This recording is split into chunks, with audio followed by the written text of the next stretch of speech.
On today's program, we talk with a former member of the National Security Council about the implications of the American attack on Libya. Another guest is a world champion clogger, and we're going to discuss an exhibit of paintings by a little-known Muncie artist. Paul Henze, a former member of the National Security Council and currently Foreign Area Advisor for the RAND Corporation, talked with us about a wide range of problems, including the bombing of Libya and Russia's relations with the Eastern Bloc countries. As an observer of Middle East politics, what effect will the bombing of Libya have on American-Arab relations? I don't think it will have as much as many people think. There has been a lot of condemnation of it among Arabs and a lot of commotion. But I think in the last analysis, most Arabs will get the real lesson, and that is they don't want to be involved in such things that would get them into a similar kind of predicament. Actually, Gaddafi is not popular among Arabs. He's been trying to undermine Arab governments ever since he came to power himself.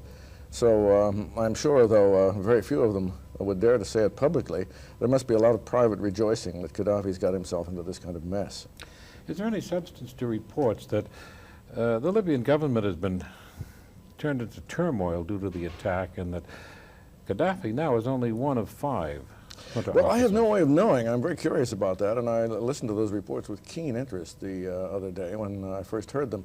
I think there may well be some substance to that, because the situation inside Libya has been far from quiet for a long time. People have been trying to kill Gaddafi, people have been trying to push him out of power, and I don't think there's any reason to believe that Gaddafi has a tight hold on the situation.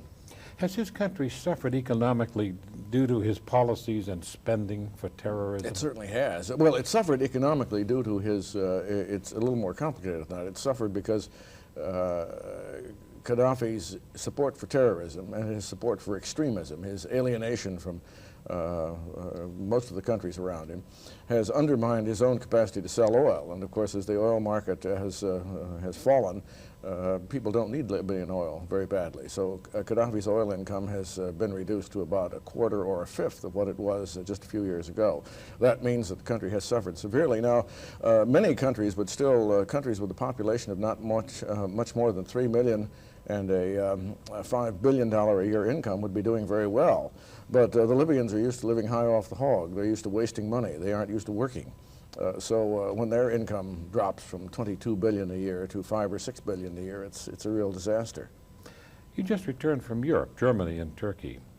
In your opinion, will the bombing and subsequent attacks have a deterrent effect on terrorism? And what is the consensus of opinion in those countries that you are in?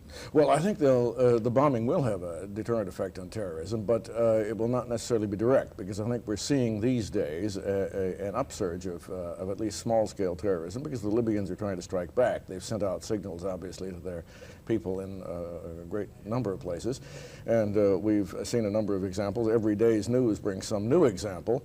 Some of the things that have happened have not made the major news cast because they're minor, and they involve, for the most part, frustrating people who are trying to do things. There have been several such episodes in Turkey, for example, where the Libyans tried to bomb an American officers' club, tried to bomb the American consulate in Istanbul. The Turks caught them. And of course, that's not nearly as much news as it is when the bomb goes off. But we can be thankful that most of our allies have taken very tight security measures to keep this sort of thing from happening. My impression, I was in Europe during much of the time during which this Libyan crisis built up. The attitude of the publics in many cases was very different from the attitude of the governments. In Turkey, for example, Turkey has very extensive trade relations with Libya, has had large numbers of Turks working in Libya. The foreign ministry has to be rather careful about what it says. It doesn't want reprisals against its own people. But in traveling around Turkey and talking to dozens and dozens and dozens of people, I never once had anybody express any reservations about it at all. They, in fact, congratulated me as an American on the fact that we were taking a tough position in respect to Gaddafi, because they have no love for Gaddafi whatsoever. Is there less fear of terrorism in Turkey and more support for Americans than there are in other European countries? Not necessarily. Turkey went through an enormous ordeal of domestic terrorism in the 70s, supported primarily from the Soviet Union through Bulgaria and Syria.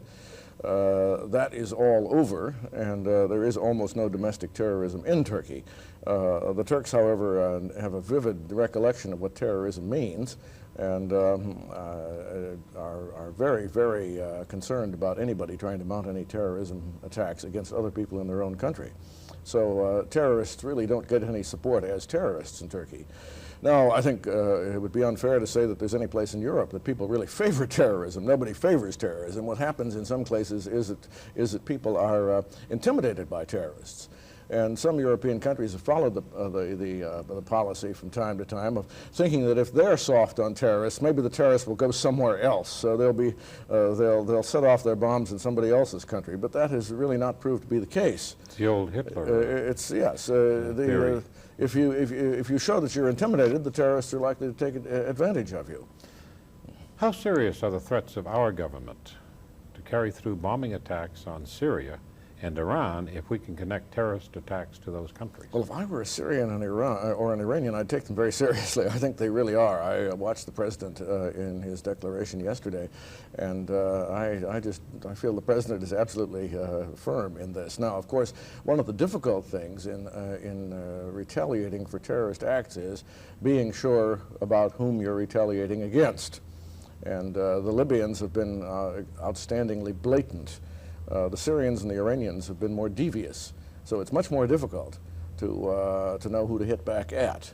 And that does concern me, and I'm sure it concerns people in Washington. But one of the highest priorities of our government in the last 2 or 3 years has been to get information on terrorists. So I suspect we do know more about where they're trained and where they're located than we have in the past. There are political analysts who say there will be no real solution to this problem until the political stability returns to the Middle East. Well, I really doubt that, because I don't think it's political instability that causes terrorism. It's people that cause terrorism, and it's leaders who cause terrorism, and it's countries that deliberately support terrorism. And behind people like Gaddafi, you have the Soviets, and the Soviets have just recently, in recent days, again reiterated their support for Gaddafi. And the Soviets have armed Syria to the teeth. The Soviets have been playing games with Iran, hoping to gain more influence there. It's very difficult for anybody to gain much influence in Iran. But there are a lot of countries in the world and a lot of leaders who've been very active in encouraging terrorism. So I don't think it's simply abstract political instability or frustration on the part of individuals that causes terrorism. Speaking of Russia, would you comment on the Russian offer to dismantle the Warsaw Pact, if the West dismantled the NATO Pact? It's hard to take it seriously. It's another of a long line of Russian games that I think don't deserve any more than about 2 minutes of thought. The Warsaw Pact is, after all, not a pact. The Warsaw Pact is a name given to an imperial arrangement. There isn't a single member of the Warsaw Pact that joined it voluntarily. It's an organization the Soviets put together after NATO was set up. NATO is a pact. NATO is a genuine pact. It's one of the reasons why NATO has a lot of troubles, because it's an alliance of people who of countries, each of which has its own interests, but which subordinate some of those interests to the common good. The Warsaw Pact is a totally different type of instrumentality. If the Soviets wanted to dismantle it, they could dismantle it tomorrow. One of the real problems in the Warsaw Pact is that they can't be confident that that Warsaw Pact would really work, that Poles would fight, the Czechs would fight. We have our problems with our allies, but I think we all understand the advantages of sticking together. Of course, the Warsaw Pact is really Russia. The Warsaw Pact is nothing but Russia, plus its satellites. We do see weaknesses within our NATO pact when we don't get support from our member countries in cases such as suppression of terrorism. We see the weaknesses because the NATO pact is essentially an open pact. It's a democratic alliance, and it's a real partnership. Well, the Warsaw Pact is nothing of the sort. How about the Soviet alliance with Eastern Bloc countries? Has it become stronger in recent years, or is there a weakening? I think it's considerably weaker. The Russians can never be confident that any East European country left on its own would support them for a moment, and I don't think they would. If the Poles were free to go their own way, they'd very definitely go their own way, and so would everybody else. How about the Afghan situation, the war in Afghanistan? It's a very awkward problem for the Soviets because they have to be very careful not to get overextended. I think they have studied our Vietnam experience, and one of the things they've learned from that is what we learned from that is if you put all your eggs in one basket, then you can't do much anywhere else. And this frightens the Soviets, I think, very much. They'd like to simply obliterate Afghan resistance, but that's very difficult to do. I suspect they could put in 500,000 troops and still not succeed. But if they put in 500,000 troops, they'd limit their capacity to do other things in other places. They've got the Poles to worry about. They've got all of Eastern Europe to worry about. They've got Cuba and Ethiopia and Angola and a lot of other places where they've got commitments. They're actually overextended. So they have to be very careful. And I think all of the people that are restive in the Soviet empire realize that quite well. And the men in Moscow know they realize it. So all these things are interconnected. One final question. With all these things and this unrest we've been talking about, terrorism and weakening of the Soviet bloc, its relationship to the Eastern Bloc countries, the problems with this country and its European allies, do you foresee a period of instability in the near future, or continuing periods or increasing periods of instability? Not much more than the recent past. In fact, I think probably less, because I think one of the best ways to deal with the kinds of problems that we always face in the world is to be relatively firm and clear about them. And I think our government has demonstrated by its recent actions that it's firmer and clearer than we've been for some time.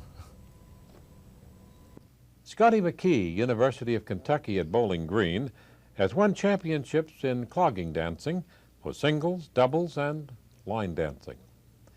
As artist-in-residence at Ball State, he's working with the Banevolks dance group. Scotty talked with us about the popularity of clogging, and then we'll see a demonstration of his skill, and, followed by his dancing, a brief performance by the Ball State University Banevolks. Scotty, tell us about clogging. Clogging is, I guess you would say, some folk dance, some hoedown, some tap, different variations. Is it native to your Kentucky? Native to Kentucky, North Carolina, Georgia, Appalachian Mountains. How long have you been clogging? I've been clogging about 11, 12 years, since I was 9 or 10. I'm 21 now. You've done pretty well at it in that time. Yeah, I guess so. Tell us about some of your achievements. You were world or national champ? National champion in 83 and 84, individual male. I've been duo world champion with my male partner, Jeff Parrott. He's also from Kentucky. And I've been national champion with a female partner who doesn't live too far from me. Where were the world championships held? The world has been held lately in Gatlinburg, Tennessee. Several years it was held in North Carolina, a little town called Maggie Valley. When you talk about a world championship of clogging, are you actually talking about competitors from overseas, other countries? No, not too much. Usually United States, a few from Canada, but the Canadians get into more step dancing. You get step dancers from Canada, but they come down and teach workshops and stuff. Is there an interest in clogging in European countries? I mean, in watching it? I don't know too much about it. We're planning to go over in June and July this year.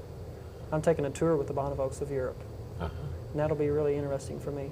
Will you be performing? Yes, we're going on tour to perform at festivals and stuff. Good. In what countries? West Germany, France, Belgium, Austria maybe. Good. Do you know much about the history of clogging, how far back it goes? Not extensively, no. It goes back, I know, as far back as the 1900s, early 1900s, but the history varies quite a bit. And I don't go into the history a whole lot. Is it more of a dance for men than women? Oh, no, no, no. At the contest, the larger contest, you have included a lot of all-women teams because the men doesn't get into it too much at all. Is that right? That's true, yeah. What's the secret of being a good clogging dancer? A good clogging dancer loves music. They have to be sort of a hyper person. They're just somebody who has lots of energy. They kind of shake all over, do Yeah, they, when they clog? that's generally, yes. Keep your feet going at the same time, huh? Yeah. I'm sure there's more to it than that. You have to have but really good rhythm, good sense of music.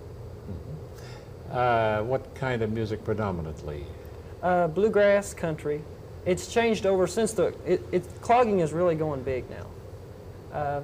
In the last 2 years, it has went so far. It's changing over to a lot of pop music, a lot of the line dances and stuff they do at the contest. The teams compete to pop music. Are you competing to pop music, or do you stick with bluegrass? Well, when you do traditional clogging, like four couple precision, which is strictly male-female, 4 couples to a team, that's always traditional music. But then the line dances and stuff they do is more like this popular music, top 40 music. When a new song comes out, somebody will write a line dance to it. This is like choreographed, is that right? Yeah, Same? you just sort of go with the new song. Are you showing the Ball State Banevolks some of your techniques? Oh yes, yes.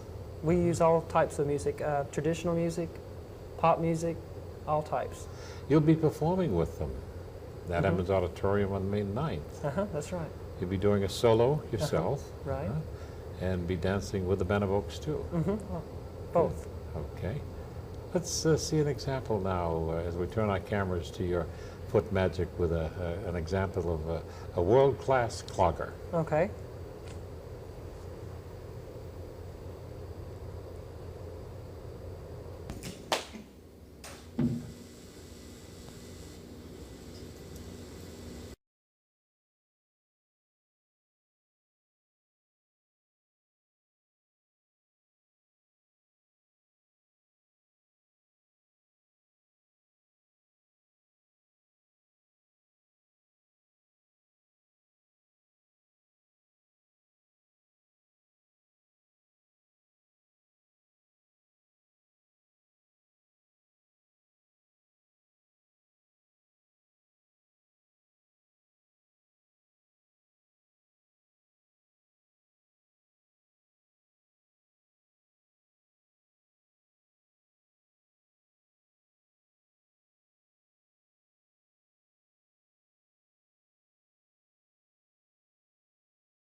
Oscar Conley Pickett was an obscure Muncie artist. There will be an exhibit of his work at the Minnetrista Center, May 11th through the 16th. William Barnett, business manager for Ball State University's Bracken Library, has researched the artist, and he's written a booklet about Pickett's life. Barnett was instrumental in arranging for the exhibit of Pickett paintings. Mr. Barnett, is this the first time that Oscar Conley Pickett has been recognized as one of Indiana's artists? This is the first time there's actually been an art exhibit on Oscar Conley Pickett. He sounds like quite an interesting man. You've written the brochure, Oscar Conley Pickett, and we have the art exhibit at the Minnetrista Center where people can see an example of his work. How would you describe his work? I'm not an art expert, and I would probably describe his work as being very pleasing for people to own. I've heard various times that from well-known art people that he was not a high-quality painter. And he would be considered a primitive artist, an untrained artist? Very primitive, and by the family account, no training whatsoever in art. You've put together this little booklet that will be available at the Minnetrista Center, and it's taken you some time. You've collected this material over a period of years. About 4 years. I got interested in it through Roland King and Shirley Barnett, and they were both collectors of Pickett paintings, and they wanted to know a little bit more about the man. And I have a background in genealogy work, so I set to the task of collecting this data. Muncie Star sports editor Bob Barnett wrote an article on Pickett many years ago, describing the man and his work, and tell us about it, what the man did and how... Well, the article that Bob had written was dated, I think, in March of 1973, and he put together interviews with several people who were acquainted with Pickett, and they explained about the man's background when he lived here in Muncie. But tell us about going to restaurants and how he painted. The article points out that he lived solely upon the money he got from his paintings. And I guess he was quick to paint pictures on any type of material available, and he would always paint for his meals or drink or any need of money whatsoever. And is it not true that many times he would do these immediately, do them in the restaurant? He would do them right in front of the individual that requested a painting. And I think the article mentioned that he's very patient. He would wait, if the restaurant was crowded, he'd wait till most people have left and then go in and try to find someone who would pay for a painting. And I noticed also in the booklet, he's a very proud man apparently, because he wouldn't take a free lunch. I've never heard any word being mentioned from people who have known him that he's ever, begged for money or anything like that. He was very proud that way as far as... He always insisted on giving one of his paintings. Yes, He also had some other talents. And on the back of the brochure is a song, Sweetheart of the Films, by Oscar Conley Pickett. Tell us about that. That was about 1917, and in that period of time he was composing music. He was quite a piano player, and he dedicated this song to Mary Miles Minton, and I think she was probably rated number 2 to